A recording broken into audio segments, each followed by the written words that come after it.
안녕하세요. KCN 뉴스 브리핑입니다.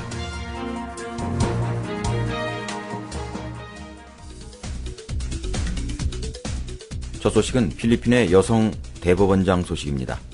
정부의 비판적인 인권단체들은 필리핀 역사상 첫 여성 대법원장으로 임명될 마리아 루스데스 푼잘란 대법관에게 필요한 개혁을 주도하고 친국민적 결정으로 대법원을 이끌어달라고 당부했습니다. 52세의 나이로 역시 필리핀 사상 최연소 대법원장이 될 세레노의 선서 뒤 국민의 변호사 조합 소속 인권 변호사들과 학생들은 성명서를 발표해 세레노 대법원장이 법원의 과거 행적에 대해 무수히 많은 우려들을 풀 것을 주문했습니다.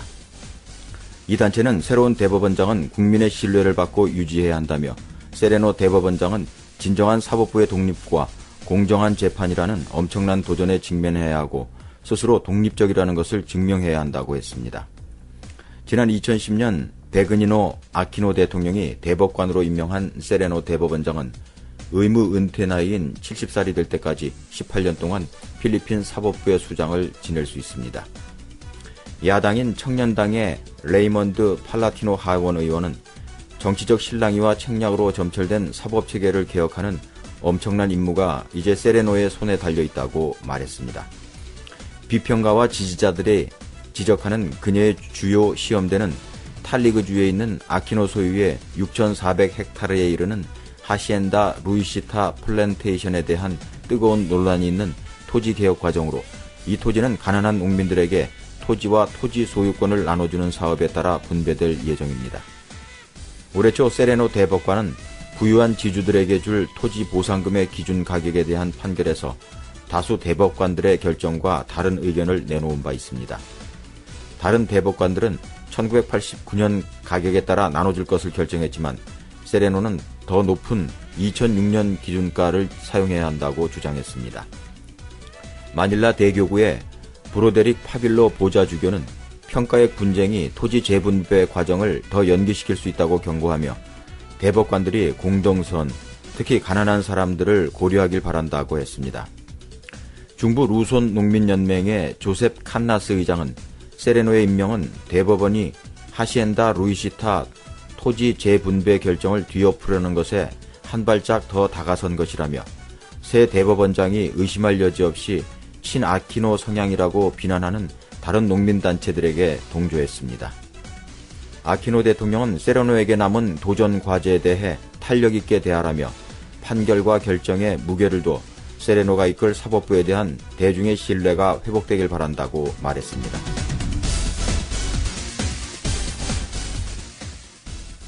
다음은 필리핀 외무장관이 중국 외교부장과 회담 소식입니다. 알베르토 델 로사리오 필리핀 외무장관이 25일 중국 방문길에 올랐습니다. 라울 에르난데스 필리핀 외교부 대변인은 델 로사리오 장관이 양제츠 중국 외교부장과의 회담을 위해 출국했다고 밝힌 것으로 교도통신이 보도했습니다. 델 로사리오 장관의 이번 방중은 양국이 남중국해 스카보로 섬을 둘러싸고 첨예하게 대립하고 있는 가운데 이뤄지는 것이어서 주목됩니다. 에르난데스 대변인은 델 로사리오 장관이 양 부장과 만나 공동 현안에 대해 의견을 교환하게 될 계획이라고 밝혔습니다. 이에 앞서 로사리오 장관은 소냐 브레디 주중 필리핀 대사가 입원 중인 병원을 찾을 예정입니다. 소냐 대사는 최근 베이징 대사관 관저에서 갑자기 뇌졸중으로 쓰러져 병원에서 치료를 받고 있습니다. 병원 측은 브레디 대사가 안정을 되찾은 상태라며 현재 경과를 지켜보고 있다고 밝혔습니다. 델 로사리오 장관은 이날 오후 늦게 귀국할 계획입니다.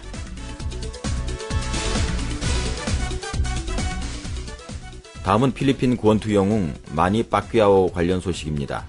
마니 빠퀴아오의 12월 1일로 미뤄졌던 다음 경기가 다시 원래 날짜로 돌아올 것으로 보입니다. 빠퀴아오의 조언자 마이클 콘즈에 따르면 12월 1일 경기에 문제가 있다고 알려진 바 있습니다. 12월 1일 경기에는 문제들이 있습니다. 텔레비전 이슈 그리고 그것이 문제입니다. 그래서 우리는 지금 그 문제를 고치려고 노력 중입니다. 라고 콘즈 씨는 복싱 씬에서 말했습니다. 그는 빠퀴아오의 링 복귀 스케줄의 결론을 내리기 위해 탑 랭크 의장 밥 아럼과 만날 계획입니다. 빠퀴아오는 아롬이 정한 원래 날짜인 11월 10일 대신 12월 1일에 경기를 치르고 싶다고 말한 적이 있다고 일찍이 언급한 바 있습니다.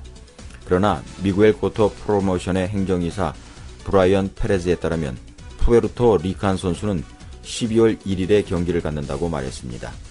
고토가 파키아오의 잠재적 상대 리스트에 3명의 선수들 중 하나임에도 불구하고 파키아오는 티모시 브래들리나 후안 마뉴엘 마르케즈와 만날 가능성이 있다고 믿어지고 있습니다.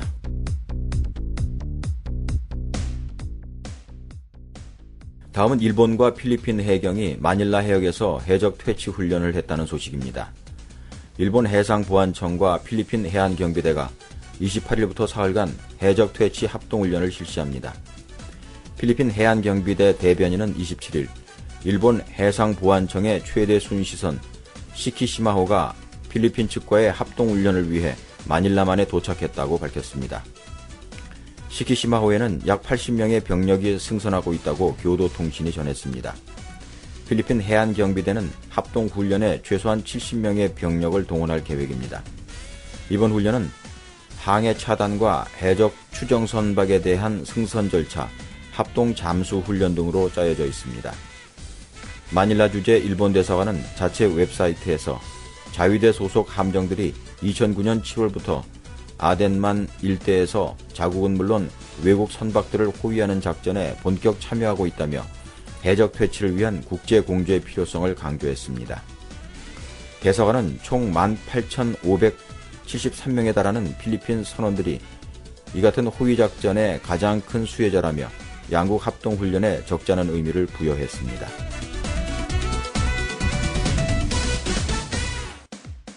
다음은 필리핀 경제가 고속 성장해 2050년 16위로 도약한다는 소식입니다. 필리핀이 눈부신 고속 성장세를 보이고 있다고 인터내셔널 헤럴드 트리뷴이 보도했습니다. 필리핀은 1분기 경제 성장률이 무려 6.4%를 기록하며 아시아에서 중국 다음으로 높은 수치를 기록한 데 이어 2분기에도 성장세를 유지할 것으로 전망했습니다. 지금 같은 성장세가 이어진다면 필리핀 경제 규모는 현재 세계 112위에서 2050년에는 16위로 뛰어오를 것으로 이 신문은 전망했습니다. 지난달 4일에는 국제신용평가회사 스탠더드앤푸어스가 필리핀의 국가 신용 등급을 BB+로 올렸습니다. 필리핀의 고속 성장은 높은 인구 증가율과 함께 생산 가능 인구가 전체 61%에 이르는 인구 구성 비율을 힘입은 것으로 분석됐습니다.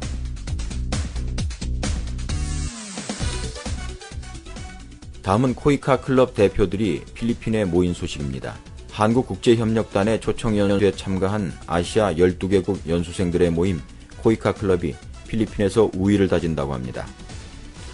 코이카 필리핀 사무소는 필리핀 연수생 동창회와 함께 28일부터 닷새 동안 마닐라의 하얏트 호텔에서 제1회 아시아 지역 연수생 동창회장 회의를 열기로 하고 이날 개막식을 열었다고 밝혔습니다. 개막식에는 필리핀 관광부 코프수 차관과 외교부 라자로 차관보 등 고위급 인사와 함께 캄보디아, 동티모르, 피지, 인도네시아, 몽골 등 12개국 코이카 클럽 대표들이 참가했습니다. 한국 측에서는 이혜민 주 필리핀 대사와 코이카 홍승목 이사가 자리했습니다. 이 행사는 필코파의 연수생 간 네트워크를 구축하고 각국 대표들이 필리핀 지역 사회 공헌 프로그램을 벤치마킹하기 위한 자리로 마련됐습니다. 다양한 지역 발전 논의, 의료 봉사활동 체험, 인근 코이카 사업 현장 방문 등으로 진행됩니다. 각국의 동창회는 특색에 맞게 다양한 프로그램을 운영하며 공동, 민간 영역에서 코이카를 널리 알리고 있습니다. 이 가운데 필코파는 우수한 연수생 사후관리 시스템을 기반으로 아시아 지역 동창회의 발전을 주도하고 있습니다.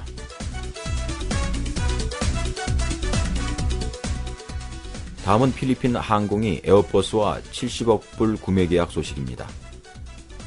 필리핀 국적 항공사인 필리핀 항공이 총 70억 달러를 들여 에어버스 항공기 54대를 도입하기로 했다고 현지 언론이 28일 보도했습니다. 루시오 탄 팔 회장은 이날 필리핀 마닐라에서 발표한 성명을 통해 에어버스로부터 장거리 여객기 A330-300 열대와 321 계열 44대를 도입하기로 했다고 밝혔습니다. 에어버스는 내년부터 8회 항공기 인도를 시작할 계획입니다. 탄 회장은 이번 항공기 구매 계약과 관련해 8회 재건과 교육 확대, 관광산업 발전에 크게 기여할 것이라며 적잖은 의미를 부여했습니다. 보잉과 에어버스는 천문학적인 액수가 걸린 이번 계약 수주를 위해 외교 채널까지 동원해 치열한 로비전을 펼쳤으나 막판에 할인 공세를 편 에어버스가 낙점받은 것으로 알려졌습니다. 미국 정부는 최근에 남중국해 영유권 분쟁과 관련해 전통 우방인 필리핀을 공개적으로 지지하며 자국 항공기 제작사인 보잉의 수주를 측면 지원했다고 소식통들이 전했습니다. 실제 정통한 소식통은 보잉 측에 수주를 지원하려는 민간과 정부 차원의 압박이 상당했다고 말해 미국이 사실상 총력 지원 체제를 가동했음을 시사했습니다. 이와 관련해 미 국무부는 즉각적인 답변을 회피했습니다.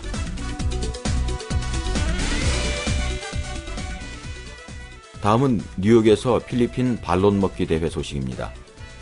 로이터 통신에 따르면 아시아 지역 특히 필리핀에서 유명한 발롯은 뉴욕에서도 인기를 끌고 있다고 합니다. 발롯은 수태시킨 오리알입니다. 알로 태어난 지 11일에서 14일 된 것으로 필리핀의 진미입니다. 라고 뉴욕에 있는 필리핀 레스토랑 마르리카의 총괄 요리사 겸 파트너 미구엘 트리니다드가 묘사했습니다. 트리니다드는 발롯을 어떻게 먹는지 레스토랑 최초의 반론 먹기 대회에서 설명했습니다. 트리니다드는 콘테스트의 참가자들이 별난 도전을 하게 되는 무서운 이유라는 미국 프로그램에 방송된 후 많은 사람들이 발롯을 가혹한 음식이라 생각한다고 말했습니다. 브루클린 디카프 마켓에 있는 마르리카의 두 번째 식당에는 수백 명의 사람들이 첫 번째 대회에 참가했었던 10명의 반론 먹기 대회 참가자들을 구경하러 왔습니다. 트린다드는 이번 콘테스트는 뉴욕에서 다음 달 오픈할 세 번째 레스토랑을 광고하는 방법이라고 말했습니다. 규칙은 간단했습니다. 5분 안에 최대한 많은 발롯을 먹는 것입니다. 환호성을 보내는 관중들 앞에서 콘테스트가 시작됐을 때 참가자들은 아래 껍질을 깨고 껍데기를 벗기고 즙이 많은 노른자와 태아를 입으로 넣었습니다. 깃털도 느껴지고 뼈도 조금 느낄 수 있습니다. 이것은 오독오독한 소리를 냅니다. 그러나 솔직히 저는 생각조차 하지 않습니다. 저는 그냥 입으로 발롯을 밀어 넣었습니다. 라고 콘테스트에서 8개의 알을 먹은 참가자 지일이 말했습니다. 달걀을 정복한 참가자는 5분 안에 18개 알을 먹은 웨이네이 원더라는 이름으로 불리는 남자였습니다. 웨이는 발롯을 처음 먹어본 것이라고 말했습니다. 이 콘테스트 전에는 저는 발롯을 먹어본 적이 없습니다. 저는 처음으로 먹어봤습니다. 하지만 맛은 그냥 달걀 같았습니다. 저는 제가 먹은 것이 작은 동물이라고 생각하지 않았습니다. 라고 그는 말했습니다. 웨이는 이제 발롯 먹기 챔피언이라는 타이틀을 가지고 있으며 커다란 검은색 금색 벨트가 그것을 증명합니다. 웨이는 내년에 자기 타이틀을 지키러 돌아오기로 약속했습니다.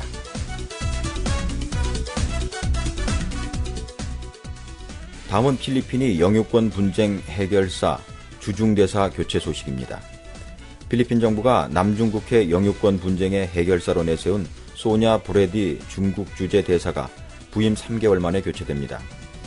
28일 필리핀 언론에 따르면 베니그노 아키노 대통령은 전날 알베르토 델 로사리오 외교장관으로부터 입원 치료 중인 브레디 대사의 건강 상태를 보고받고 후임자 인선 절차를 밟아줄 것을 지시했습니다. 올해 70세인 브레디 대사는 최근 베이징 대사관저에서 갑자기 뇌졸중으로 쓰러져 베이징 병원에 옮겨졌으며 입원 초기엔 언어장애까지 보인 것으로 알려졌습니다. 중국 통인 브레디 대사는 남중국해 영유권 분쟁으로 중국과의 관계가 극도로 악화된 지난 5월 말 중국 주재 대사로 임명됐습니다. 알베르토 델 로사리오 외교장관은 후임 대사로 염두에 두는 인물을 묻는 말에 아키노 대통령과 상의해야 할 것이라며 즉각적인 답변을 피했습니다. 델 로사리오 장관은 그러나 최근의 외교라인 공백으로 인해 중국과 남중국해 영유권 분쟁에 부정적인 영향을 미치는 일은 없을 것이라고 강조했습니다. 그는 또 아키노 대통령이 스카보로 섬 해역에 포진한 중국 순시선에 대응할 선박을 재배치할 시기를 놓고 저울질하고 있다고 밝혔습니다. 이에 앞서 아키노 대통령은 기상 악화를 이유로 영유권 분쟁 해역에 있던 해양경비대 등의 선박을 철수시킨 바 있습니다.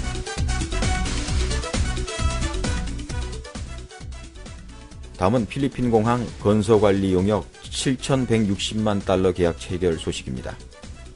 인천국제공항공사는 필리핀 교통통신부가 한국수출입은행에 한국대외경제협력기금 자금을 사용해 발주한 필리핀 푸에르토프린세사공항 건설사업 관리 용역 계약을 지난 28일 마닐라에서 체결했다고 밝혔습니다. 이에 따라 인천공항공사는 오는 9월부터 향후 3년 동안 총 사업비 미화 7,160만 달러가 투입될 푸에르토프린세사공항 신규 여객 터미널 건설과 시설 개선 사업 건설 관리 용역을 수행하게 됩니다. 인천공항공사는 주식회사 포스코 엔지니어링과 주식회사 히림종합건축사 사무소와 컨소시엄을 구성해 이번 사업에 참여합니다. 시설 개선 사업은 향후 한국건설업체가 참여하게 될 예정이며 인천항공사는 시설 개선 사업이 완료된 이후에도 공항 운영에 직접 참여해 인천공항의 운영 노하우를 전수할 계획입니다. 인천공항공사는 앞으로 마닐라공항 제3터널 컨설팅과 운영사업, 보라카이의 까뜰린 공항 건설과 운영사업, 막탄 세부공항 BOT 사업에도 참여를 준비하고 있습니다.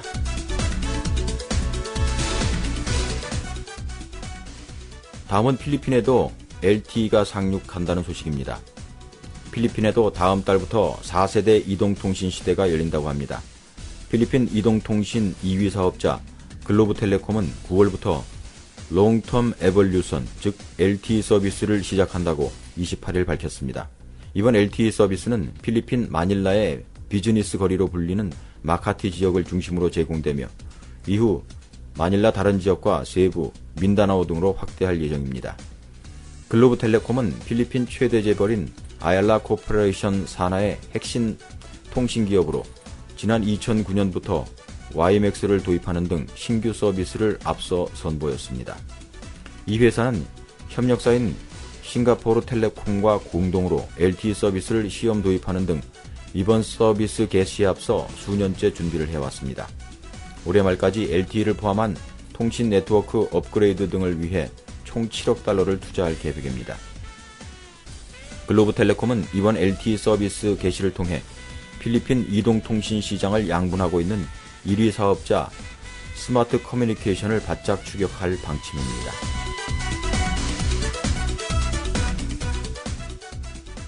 다음은 울산교육청과 필리핀 수빅청이 교육 교류 방문 소식입니다. 울산시 교육청은 김봉만 교육감을 포함한 국제교류 대표단이 필리핀 수빅청과 교육교류를 위해 29일부터 9월 2일까지 필리핀 수빅청을 방문한다고 밝혔습니다. 이번 방문 기간 동안 김 교육감 1항은 울산 수빅청 교육교류 협의를 체결하고 수빅청 관내 학교 3곳을 방문하기로 했습니다.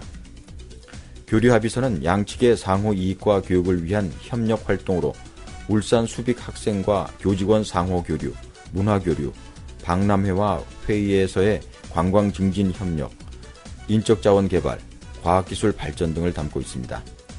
출발에 앞서 김 교육감은 필리핀 수빅시는 경제 특구로 필리핀 경제 발전을 선도하고 있고 필리핀 내에서도 개혁과 개방이 가장 잘 이루어지고 있는 것으로 수빅청과 인적 교류와 물적 지원을 통해 교육 교류 합의서를 체결하게 됐다고 방문 이유를 설명했습니다.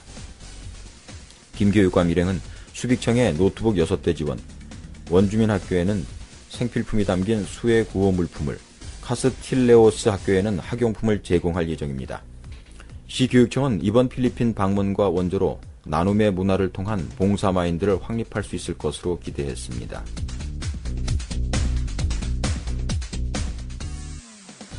다음은 해외 공연 사업 확대로 내년 1월에 필리핀에서 K-POP 콘서트가 열린다는 소식입니다. 오는 2003년 1월 19일 필리핀 마닐라에서 개최되는 K-POP 판타지 콘서트에 소녀시대의 출연이 최종 확정됐습니다. 이번 공연은 SM 인터테인먼트를 비롯해 국내 주요 대형 인터테인먼트 소속의 최정상급 K-POP 스타들로 구성돼 있어 국내외 K-POP 팬들의 폭발적인 관심이 예상됩니다. 이번 팝 판타지 콘서트는 미디어 전문기업 KMH가 주최 주관하고 댄스 아카데미 DM스쿨을 운영 중인 개미집 인터테인먼트가 공동 주관하며 SM 인터테인먼트를 비롯한 국내 대형 인터테인먼트사가 대거 참여합니다. 이로써 KMH는 이번 공연을 통해 해외 콘텐츠 시장 진출 확대의 주요 사업 모델이 되는 해외 공연 사업의 본격적인 진출을 알리게 됩니다. KMH 관계자는 국내 대다수 기업들이 동남아시아를 중심으로 글로벌 사업 진출 확대에 따라 해외 시장의 중요성은 더해지고 있다면서 KMH는 단발성 이벤트가 아닌 지속적으로 해외 콘텐츠 시장을 개척하는 데 앞장설 것이며 신개념 관광사업 등 차별화된 다양한 블루오션 사업을 창출할 것이라고 포부를 밝혔습니다. 필리핀 현지 소녀시대 팬클럽 등을 중심으로 소녀시대의 현지 공연을 요청하고 있는 분위기에서 이번 K-팝 판타지 콘서트의 흥행 조짐이 벌써부터 예상되고 있습니다. 한편 KMH는 오는 10월 13일 열릴 MBC 나는 가수다 출연 등으로 최근 가창력을 인정받고 있는 박완규 콘서트도 준비하고 있습니다.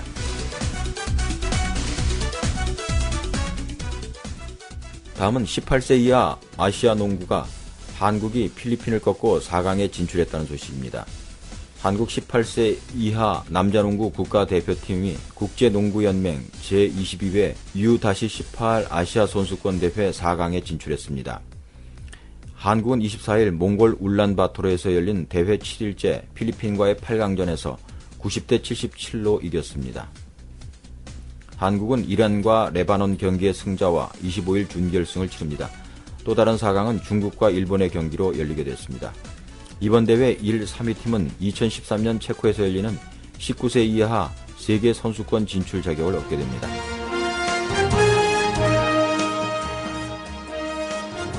이상 KCN 뉴스 브리핑이었습니다.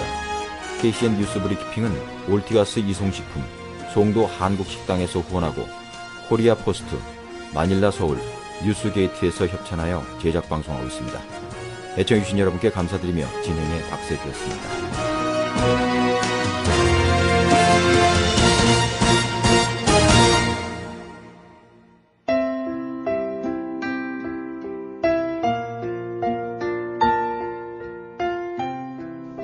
여러분은 필리핀 교민을 위한 인터넷 라디오 방송 KCN을 듣고 계십니다.